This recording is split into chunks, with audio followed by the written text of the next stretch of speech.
Everyone. Welcome to another episode of the Leverage Your Podcast show.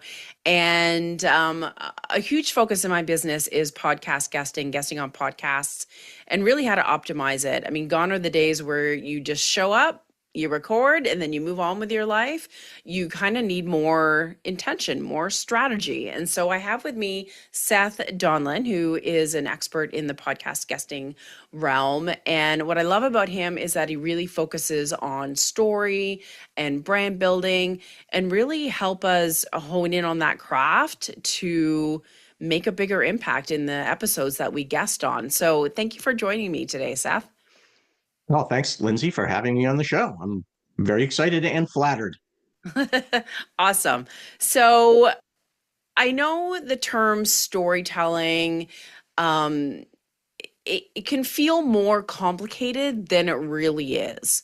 And I know for me, I used to get hung up on it. I was like, I don't have any stories to tell. I don't even know how to weave that in. Like I couldn't even wrap my head around it. So how would you break it down so that it's easy for us to understand? Well, I think that what we have to realize is that story, a lot of times when people think about stories, they're thinking about, Hollywood or something, some big drama or it happens all the time in business, right? There's a business book that comes out and it's all about somebody's amazing, like so, untypical life journey and the amazing, wonderful lessons that they learn from it, the challenges that they overcome that most of us are never going to face, thank goodness, and so on and so forth. And how inspiring are these books, right? But the problem with books like that is that it leads us to think that, okay, well, this is what a story is. This is how I need to talk in order to employ story in my business and, connect with my audience. I've got to go out there and find these amazing, dramatic, inspiring tales. Those work clearly, but they're not the only stories out there. And in most instances, actually, they're not the best stories. Mm. I say that because though we enjoy watching them in the movies or reading about them in books or listening to them on a podcast, they're hard to relate to. If Yeah. somebody's talking about their journey to how they like missed the Olympics because of something that was outside their control and it was soul crushing, but they worked really hard and they came back and it's like, whoa, this is wonderful. But you know what? Most of us are never going to the Olympics. We never had a hope of going to the Olympics. It's really outside of our realm of understanding on a personal level. We True. understand it intellectually, but we don't fully understand it emotionally. No. And when we're looking to connect with our audience, but connect with potential clients, we want to have that real kind of emotional connection with that feeling that know, like, and trust. you know, when people know you and like you, it's because they kind of understand you. They can empathize with you. They have that feeling that, all right, you're my type of person. Like, I get it. Like, I've been there. You're telling me things that are in alignment with things that I already believe that maybe I just didn't see it in that way. Maybe I'd forgotten about this. Maybe I was lacking the confidence to follow Mm. through on this thing that I knew, but I haven't fully internalized yet. And it's a lot easier to get that connection when you're talking about something that the other person can say, yeah, okay, I've been there, I've done that, I get it. The Yeah. Olympics, falling off Mount Everest or whatever, most people can't say that they've been there and they get it. No, and I think that it's like I always imagine it as the audience like nodding their head like, "Oh yeah, that like I totally get Mm-hmm. it." And where you can like picture the scenario.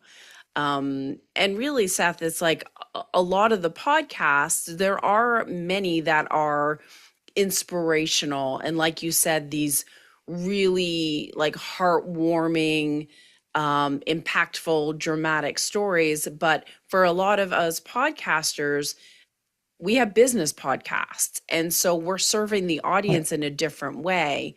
But like you said, you still need to connect to people on a human level within the niche and your area of expertise. But that sometimes can feel like what am I even going to talk about besides nuts and bolts and facts? Sure. Well, do you were you a um, Saturday Night Live fan during the kind of the Chris Farley era? Yes, way back when. Yeah. So, yeah, exactly. Sorry, not trying to date us, but um, so there was a bit that Chris Farley did with oh gosh, why am I blanking on his name? He was in Dirty Dancing and so many things. Patrick Great Swayze? actor. Patrick Swayze. So Patrick Swayze and Chris Farley were in the finals of a competition to be hired by Chippendales as an exotic I male remember dancer, that. and it was a great it was a really funny routine. But I used that as a meme in a post that I put up in LinkedIn a couple of years ago because I was at the time I was working heavily with people in the sports and health and fitness industry. And one thing that I noticed is that they were trying to inspire people with their like before and after images. But the Mm, before and after would be somebody who was in phenomenal shape, who is now in slightly more yeah, phenomenal yeah, shape, right? To a professional, you probably were like, oh, wow, that's an amazing gain, like particularly at your level. But for the average person, it was like that that person went from way out of my league to yeah. like even further out of my league.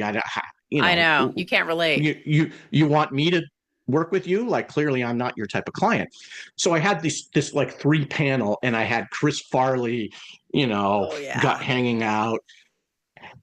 And I said, if your average client looks like this, but your before and after images look like this. And then I had Arnold Schwarzenegger when he was early in his career and Arnold Schwarzenegger when he won Mr. Olympia, and they were both incredible, but like you could tell that Olympia Arnold Schwarzenegger was different, right? And when people are thinking about what kind of stories I can tell, it makes me think of that because I think a lot of times people are thinking about like, well, I need to tell the Arnold Schwarzenegger 1 turned into Arnold Schwarzenegger 2 story, except again, most of us don't have an Arnold Schwarzenegger 1 turned into Arnold No. Schwarzenegger 2 story, right? And so we need to be telling stories that our audience can relate to. And our audience may be Chris Farley's. This got nothing to do with body shaming or Yeah, anything like yeah. that. But like, right? Like, if that's who you're helping, then it doesn't help to like you may be the fittest person in the world if your marketing is all you tearing your shirt off and being like, look at what phenomenal shape I am, Mm, but your audience is people trying to like slightly improve their mom and dad bods, yeah. right? I could use some help with that. Many people could. Like that, okay, I'd chase down that person. I'm not going to chase down the person Right. that's taking me from Arnold 1 to Arnold 2. All right. So similarly in story is oftentimes it's not the impressive story, it's the little story, it's the relatable story, right? And those are the ones that we want to be looking for. And the great thing about that is those are the ones that we have Yes. stories. I mean, you get into work and you see your coworker that you haven't seen all weekend or even from the night before, and you say, you're not going to believe what I saw when I was driving into work today or something, and you engage in telling them a story. Now, might not be the right story for you as a business person to like, Mhm. try to pitch your business or connect with your audience. But guess what? You just told a story, and you do that throughout the entirety of your day. We all tell each other stories, even if we're not really thinking of them as like Yeah. a story. I think we just get hung up on the word, maybe.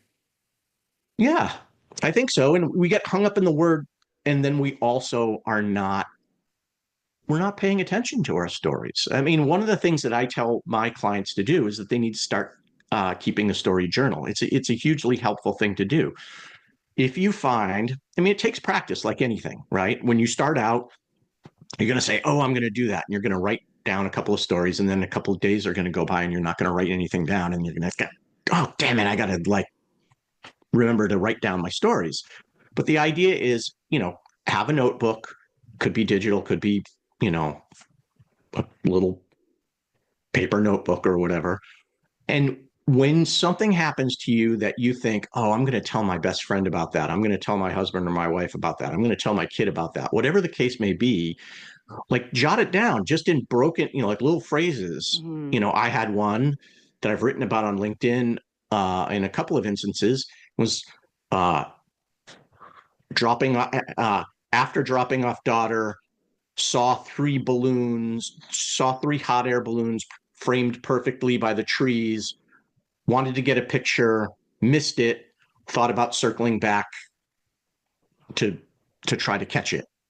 That's the seed, what I call a story seed. That was the seed of my story. Will that be useful to me? At the time that I wrote it down, I had no idea whether it would be useful to me, but it was just something that I thought was really impressive. And it was like, oh, I have to tell my wife about this beautiful thing that I saw. And so I went into my story journal. I first ended up writing about it as an example of how to use your story journal. And I came up with like 3 or 4 ideas of lessons that I could teach as a storytelling coach and as a brand building coach using that story. They weren't the best ideas, but my point was like, hey, here's a few things that might work, might not be great, but it might work. And then there's another exercise that I like to do. I tell people, take your story journal, put your story seeds into a spreadsheet, numbered spreadsheet, and then take all of the like things that you want to talk about with your audience that you would use as like ideas for social media points. What are their social media posts? What are their pain points? What are the key lessons? What are tips? So you've got all these, tens of Mm-hmm. ideas that you want to be communicating. Now have a random number generator. I use ChatGPT. I'm just like, hey, chat, give me a number between 1 and 31 or whatever. And then, it picks a random number and I go down the list of my seeds. Okay, number 12, here's a story. And I get another random number for my, the points that I want to make. And I'm like, okay, number 17, here's the night. Now, can I manage to teach this lesson or make this point or give Mm. this tip using this story seed? And it's a great exercise in um, one, it can be fun because sometimes they just don't align at all and you have to force it and it gets absurd and it's kind of Yeah. funny and you end up with a really funny story. But sometimes you'll be amazed when you're forced to try to put these things together, how you're like, wow, they actually kind of go together a lot better than I thought. So I took this balloon idea and I got this. My prompt was to teach about emotional connection, telling stories that have real emotional impact.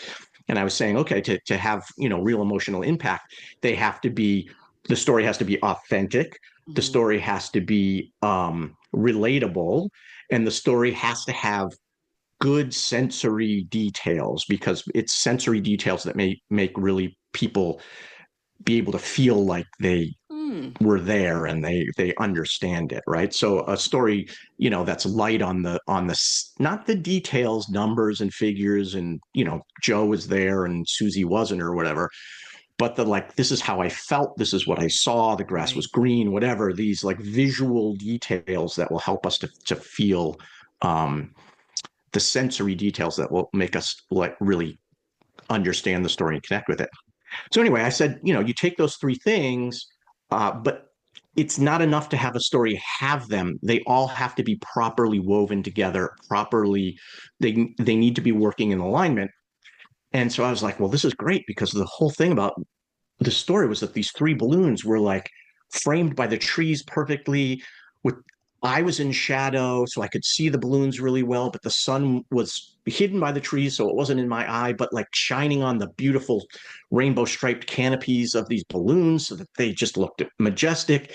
And they were all lined up perfectly. Like it looked like, a piece of art that they had just perfectly lined it up that way. Turned around the corner and it turned out they were not in alignment, but I looked that way at the Mm-hmm. time. I was like, this is perfect. Now I've got these balloons in alignment. I've got the idea that you need to have these 3 things in alignment. Boom, it came Mm. together really well. is it going to go into my regular rotation? Is it really the best idea of how to teach that lesson? I don't think so, but it made for a pretty decent story. I posted it on LinkedIn. People responded to it and were like, oh, wow, I told the whole thing. I was like, I'm forcing these two things to be together. And people were like, wow, that was a really good job of forcing those two Yeah. unconnected things together.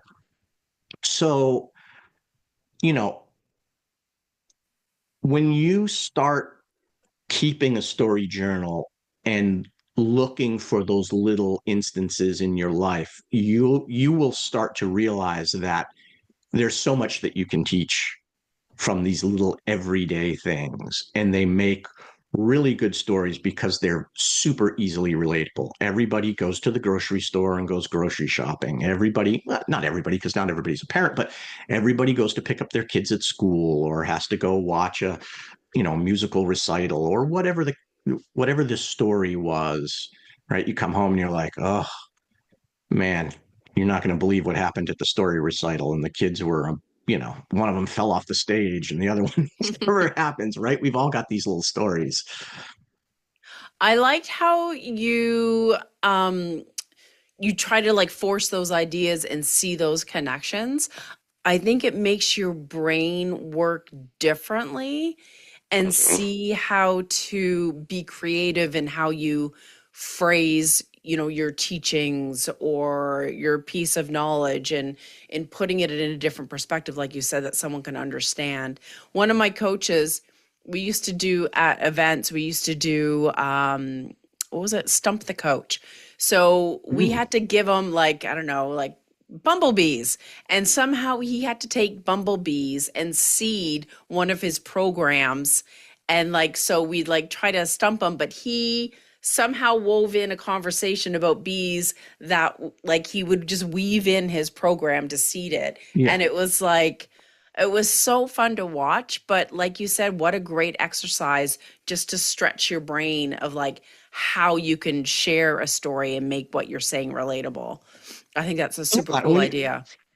And I like to, we in my Authentic Storytelling Academy program, we do a lot of this type of different exercises. I love to play with the game Two Truths and a Lie.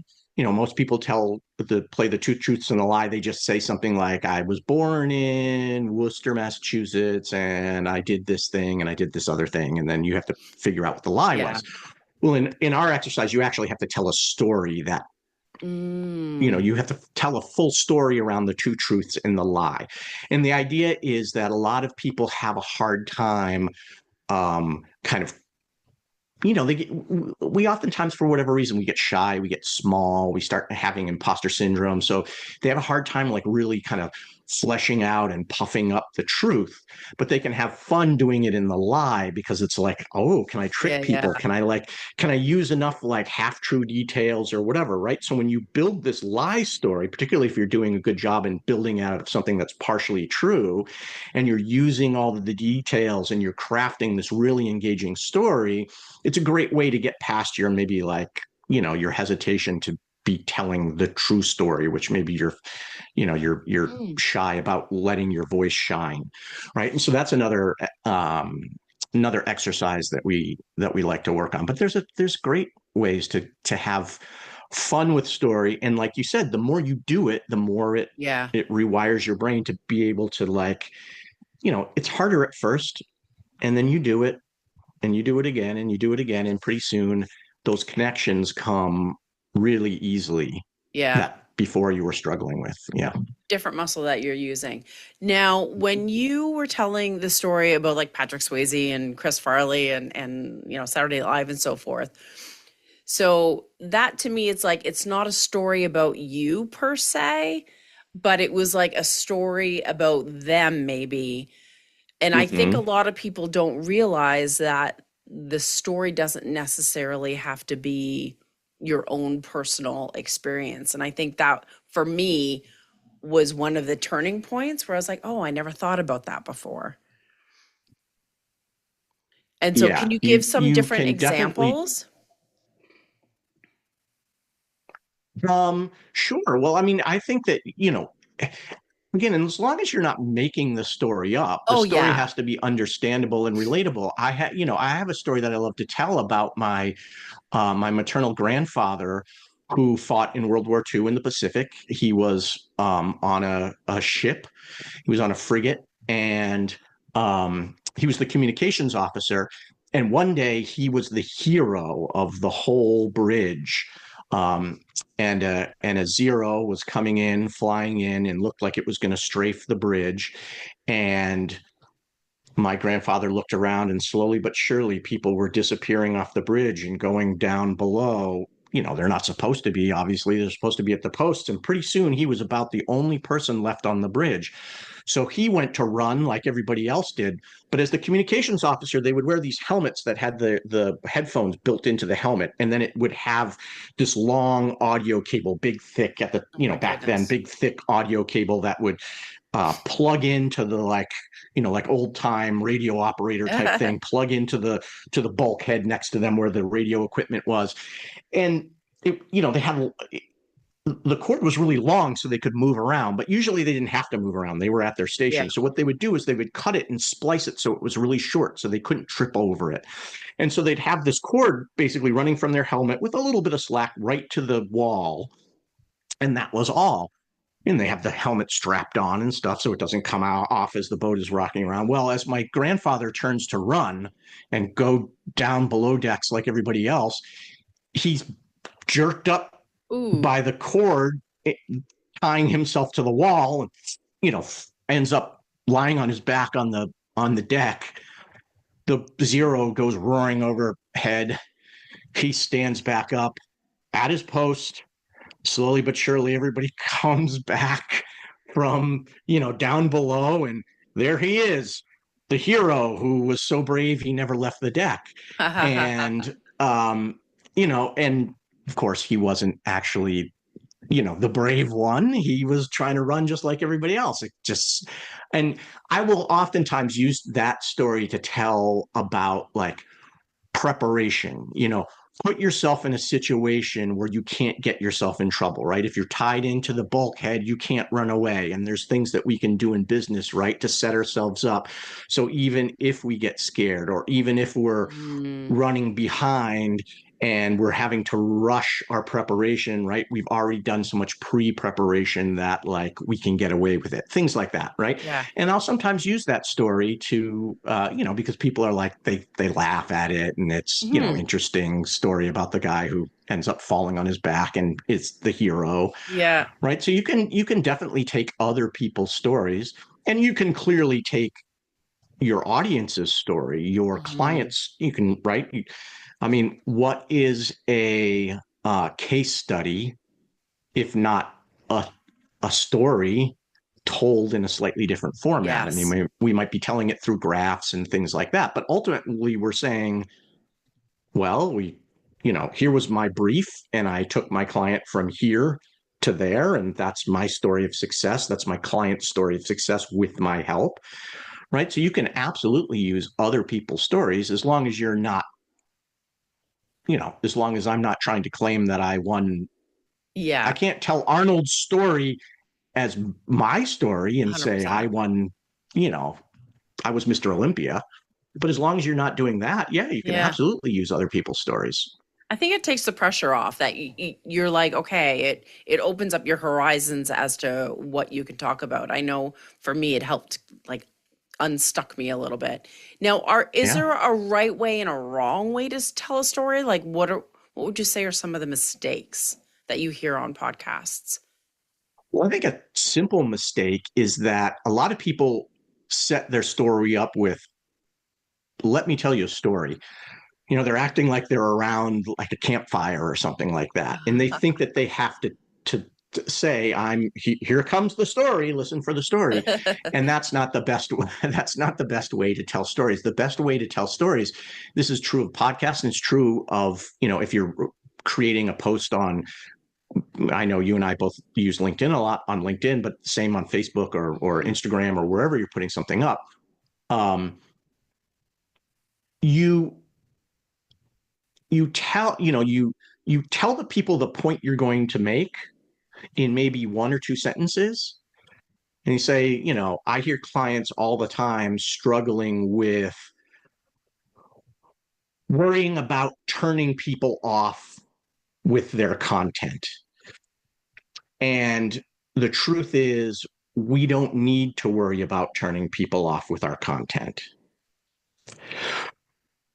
When I was a kid in grade school, my best friend and I were obsessed with tractor trailers, big rigs, trucks. And we would go down, we'd hop on our bikes, pack a lunch, and we would ride down to the local rural route, the closest rural route that had a decent truck traffic. And we would stand out there and pump our fists all day long to get the truckers to blast their air horns for us. And as, like 9-year-old, 10-year-old kids, we were absolutely in heaven. But if you think about it, most of the traffic on that rural route are cars and pickup trucks and vans, and back then, dating myself again, station wagons and whatnot, right? But we didn't worry about them. We weren't like, oh, that's a van, so I'm going to go, beep beep, because we didn't Right. care if they beeped their horns for us. If there were no trucks coming, we weren't going to be keep pumping our fists, but we pumped our fists. When there were trucks, we pumped our fists, and the trucks blew their horns for us. In business, we need to do the same thing. We need to be worrying about who our target audience is and getting a connection with them, having them respond to our call to action. We want them to blow their horn for us. And if the station wagon drives by and doesn't blow their horn, or if the station wagon drives by and shakes their fist at us and says, you damn kids, or something, we don't care, No. because station wagons don't have air horns, and all we care about is getting people to blow their air horns, right? So when you're creating your content, don't worry about turning some people off.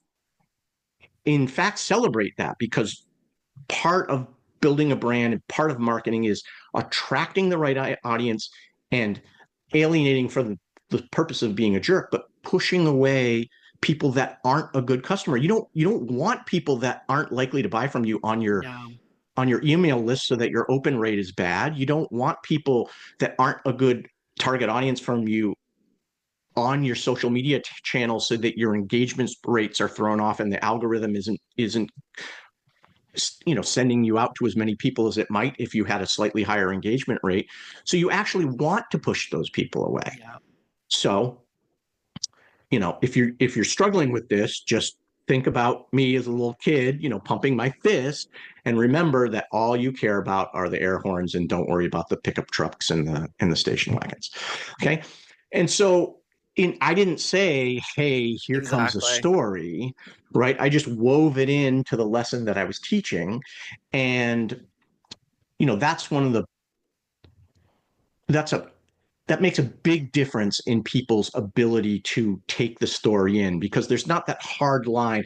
I start out telling you people are worried about this thing. They shouldn't be worried about this thing. And now their brain is saying, okay, this is what I'm thinking about. And everything after that point, they're analyzing for how does this relate? How is this relating to this point that they've made? If you throw in there the let me tell you a story, it gives them the opportunity to like step back from that point that you're trying to make and think like, Ooh, okay, here comes an interesting story. I hope it's entertaining. I hope it's funny or right. whatever, rather than analyzing what the next bunch of stuff that you say in terms of that, initial point you were making. That's a great tip because it helps kind of like have the audience kind of lean in a little bit more and they're more attentive and they're more engaged and they're connected more to what you're saying. That's a great tip. Yeah. And that leaning in point, like I hadn't thought to make that point, but it's an important point. It also adds a little bit of mystery, right? So that Yeah. you maybe are like, all right, Where's this kids, going? big like what's going on here. I like I've got to draw these connections, but the human mind loves a puzzle. We love to Hmm. try to figure out, okay, how do these things connect, right? We see it all the time. You see a cloud and you're like, oh, it's a duck. I mean, there's no reason for you to draw those conclusions, but your brain just does it. It's a huge like pattern solving machine, right? And I mean, there's there's evolutionary reasons behind that. Like, we survived because when we saw the bushes rustle in a certain way, we were like, oh, wait a minute, that means there's a predator likely creeping up on us. I've seen this pattern before. I'm Yeah. getting the hell out of here, right? And so it helps when you give people a little that they can try to tease out, and not announcing here comes a story. Yeah. It's a yeah, it's a little cheat in helping engage that part of the brain. Yeah, that's perfect. Is there like a certain length of time that a story should or shouldn't be? I mean, because there's sometimes it's like someone tells a story and it it's like three sentences long and you're like, I don't really get what you're talking about. But then there's some people where it's like a crazy monologue where you're like, where is this going? And you could potentially lose someone, right? Like, do you have rules of thumb? Yeah, I sure. I mean, I think a good rule of thumb is to try to keep it 3 minutes or less, but it needs to, I mean, your story's got to be 60 or 90 seconds or something. And it's hard to tell much of anything in No. less time than that. Now, if you're going on stage at the Moth for a story slam or something, you've got longer. And that's where, if you notice that story that I told, it had details about the station wagon and the vans Right. and stuff like that, and us getting on our bikes and packing lunches and things like that. But there weren't a lot of sensory details. If I was going to get up on stage and tell that story as like a storytelling competition, I'd have audio, the trucks whizzing by, the Doppler sound of the horn, it's like loud, and then it Yeah. bends and gets quieter, the crunch of the gravel as from the side of the road, like I'd maybe the smell of the exhaust. I would throw in details Mm. to make that story richer. And if your story's tight enough and you can throw in some of those details, absolutely do. It'll make the story better. Yeah. But if you don't, most of the time you won't, then, those details can't be in there. You can use that for when you're on the stage at Moth Story Slam next time. Yeah. I think it's like as long as you can paint a picture so that someone feels like they're there and they can relate and understand, but then not so long that you're going to lose them. Yeah, I mentioned Chat GPT earlier, and I know it's a really, contentious issue. I get involved in huge fights online between, one half of the like copywriting camp and the other half of the Uh-huh. copywriting camp about, whether it's ruining copywriting or whether it's a great boon to copywriting or whatever. I'm not interested in getting into that, but um, I find that Chat GPT is useful in terms of like, I used to work for big organizations. I had interns, college interns that I was working with, mentees that were like real junior colleagues and stuff like that. And oftentimes I would use them to get alternate perspectives on something that I was doing. So Mm. something that I'll do a lot of times, almost nowadays, almost anything that I write goes into, I write it. I Yeah. don't want Chat GPT writing stuff for me. I write it and then I put it into Chat GPT and I say, I call Chat GPT C because Chat GPT is Yeah. Hard to a say. mouthful. So I'm like, hey, C, what do you think of this? And then Chat GPT says, oh, Chat, if you ever used it, it's like incredibly cheery and positive. It's like, oh my God, Seth, that's such a great thing, blah, blah, blah, blah, blah. And it analyzes it and tells me all the reasons why it's great. And then it will say, like, but you could tighten that up and you could do Mhm. this, or you could, circle back around here, or your call to action's a little bit weak. If you rewrote it this way, it would be stronger. And, sometimes I'm like, thanks, C, but I think my call Yeah, to action yeah. is fine, right? But sometimes, like, I say, you're right. That does need to be tightened up. And then I don't take the language that it gave me to tighten it up. I mean, I'm a professional writer, so I go and I write my own, I tighten it up. But Yeah. it's helpful to have somebody tell me, like, hey, here's here's an area where you may have gone over long. Yeah, that's a And great idea. so if you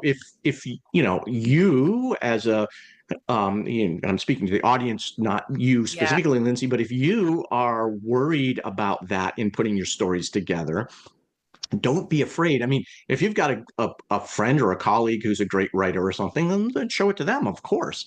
But if you don't, Chat GPT or any of their competitors, I'm using that kind of like Kleenex or tissue, Exactly. whatever. I mean, use whatever product you're using, but feed it into an AI and ask the AI what you think, and Yeah. then you know obviously use your best judgment as to whether what it's telling you is something that you want to Yeah. take action on, right? Some of them you're going to be like, no, no, that's fine, and others, there's going to be some value there. Yeah, that's a great point. And then that it does give you really good feedback if you ask it the right questions. And then sometimes Mm-hmm. too, it'll phrase something a certain way.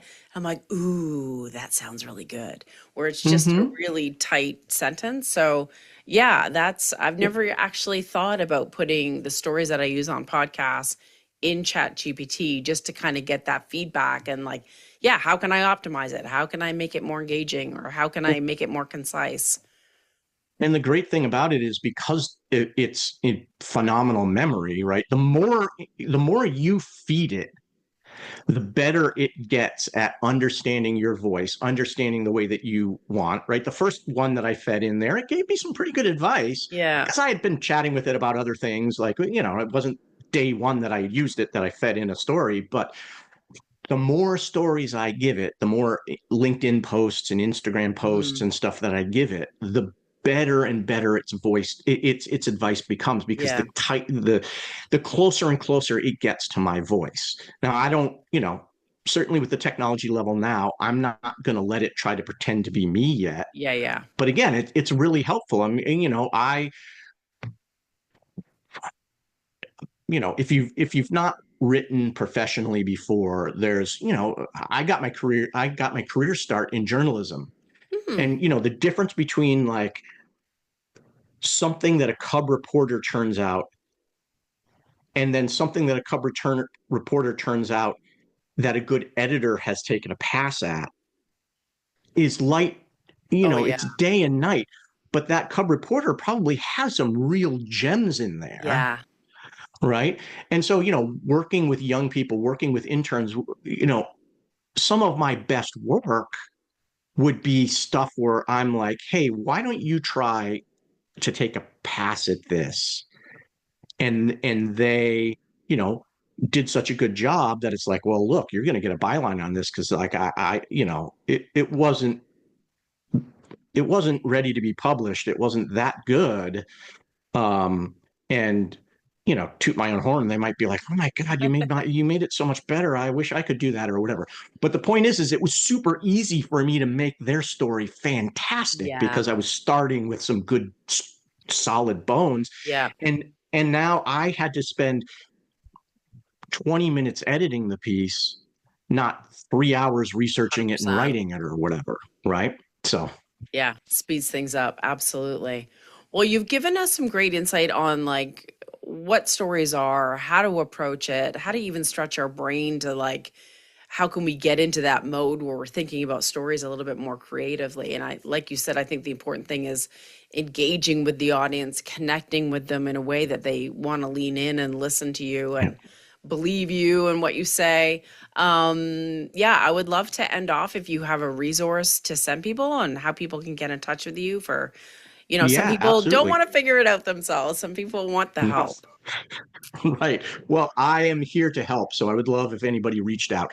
I think I would love to offer your audience what I call my skeptic's guide to storytelling. Ooh, And it's for those people that are a little bit like, I'm not sure if I can do this well, or right. if I'm not sure if this will really work within my niche, my business, whatever the case may be.